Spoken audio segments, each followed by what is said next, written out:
आखिर क्या बात है? मन क्यों इतना परेशान सा है? कहीं हमने कुछ गलत तो नहीं किया जिसके कारण उनका फोन नहीं आया?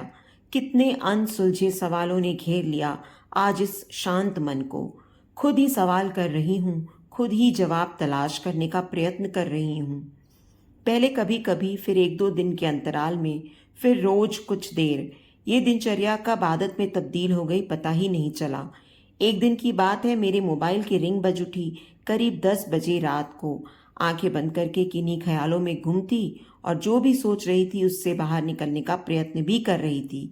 रिंग से चौंक गई। जैसे ही फोन रिसीव किया, दूसरी तरफ से किसी ने बड़े शायराना अंदाज से कोई शेर पढ़ा।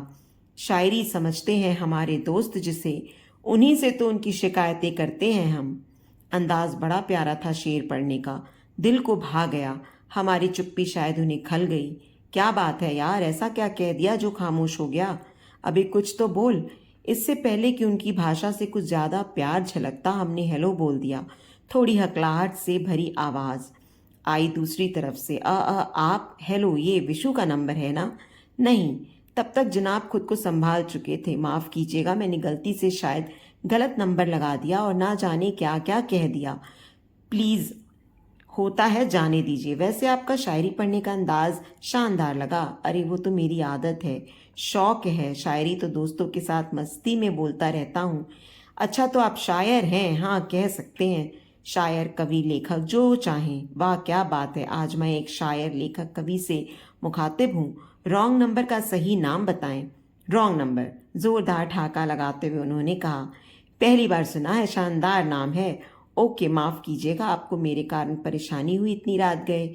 अरे कोई बात नहीं, मुझे तो एक शायरी सुनने का सौभाग्य प्राप्त हुआ।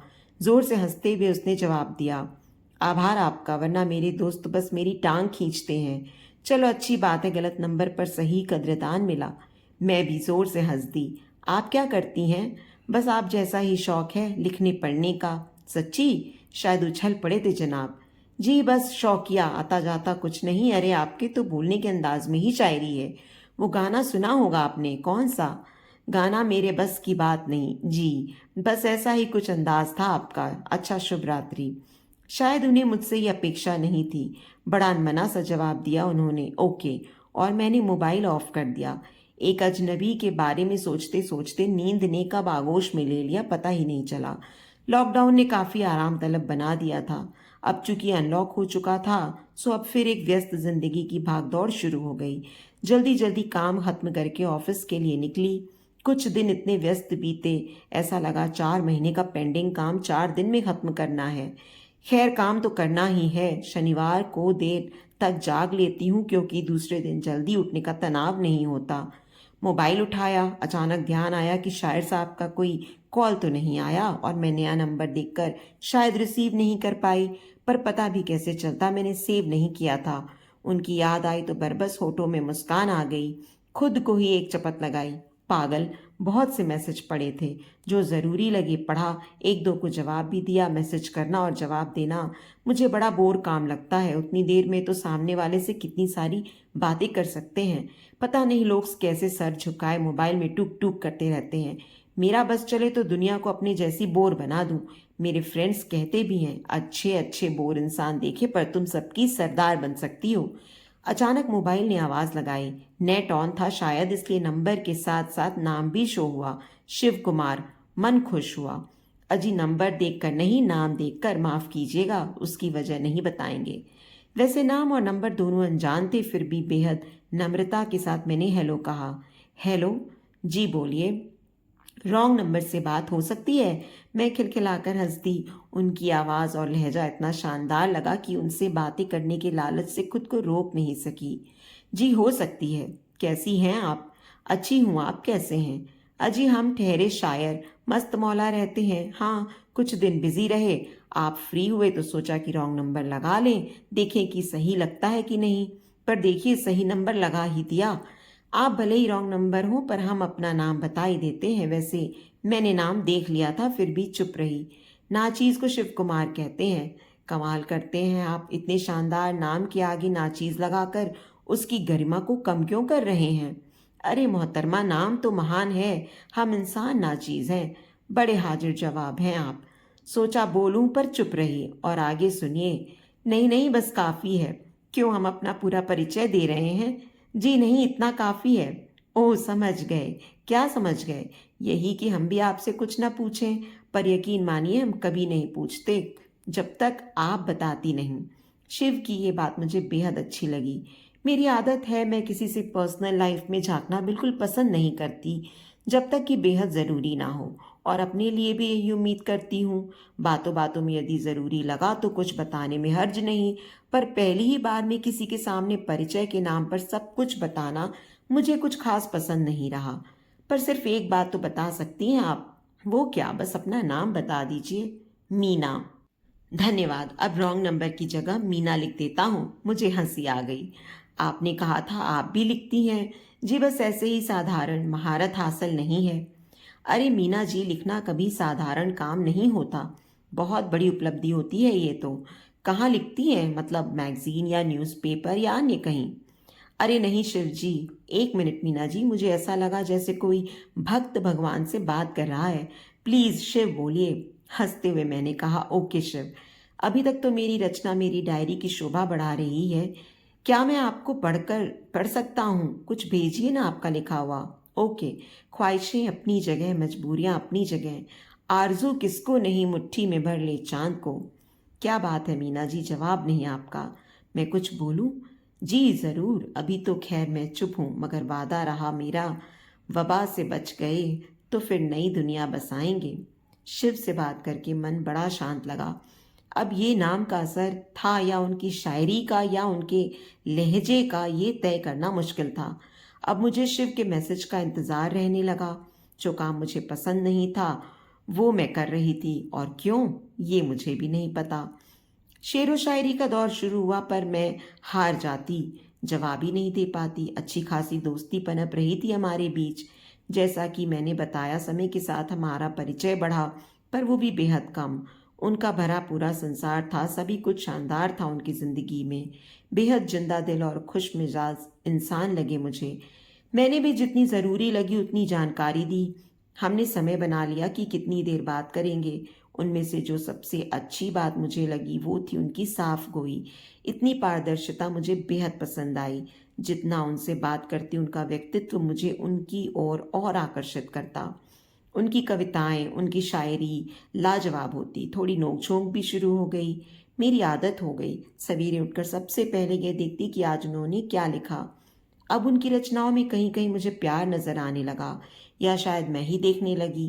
कहते हैं ना, इंसान वही देखता है जो वो देखना चाहता है। मेरी जिंदगी बदल रही थी। उनके व्यक्तित्व की चमक से मेरी जिंदगी रोशन हो रही थी।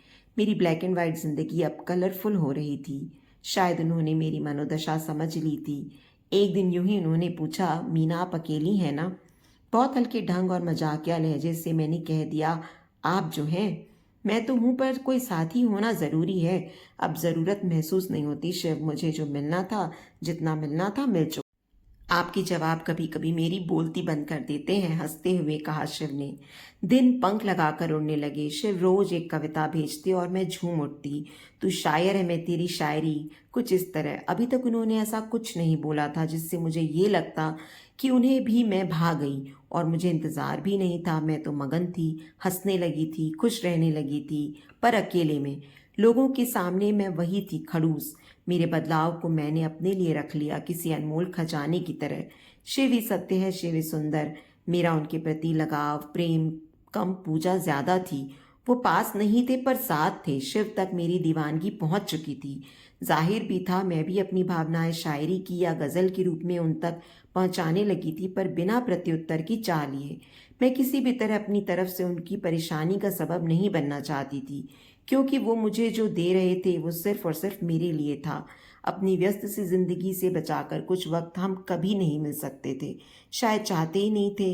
ये दूरियों का साथ, ये अपनापन, दो अजनबी लोगों के बीच का ये सेतु ना जाने कौन से रूहानी रिश्ते को जोड़े रखे था। एक दिन शिव ने पूछा, मीना मिलना चाहोगी कभी? नहीं शिव। क्यों?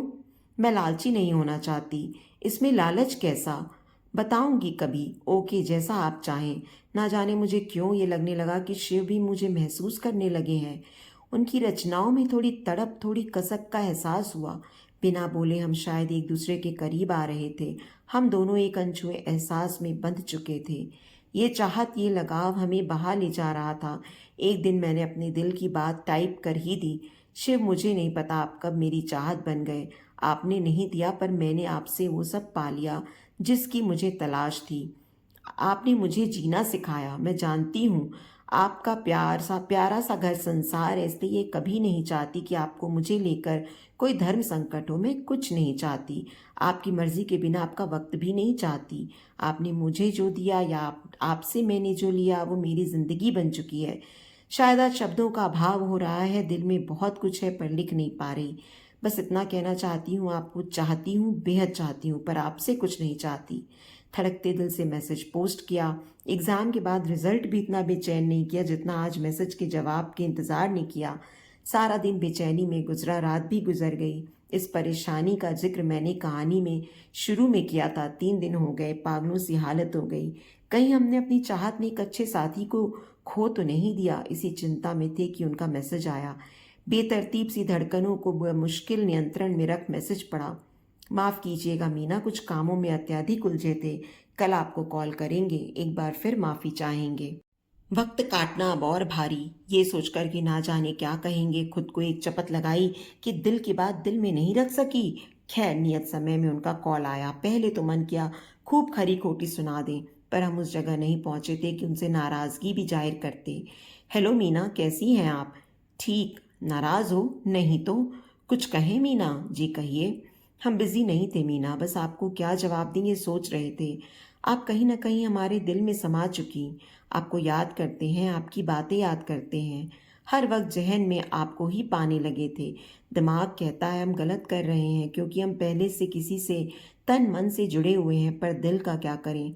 मीना, हम कुछ भी तो नहीं दे सकते आपको। कुछ बोलिए भी, चुप क्यों हैं?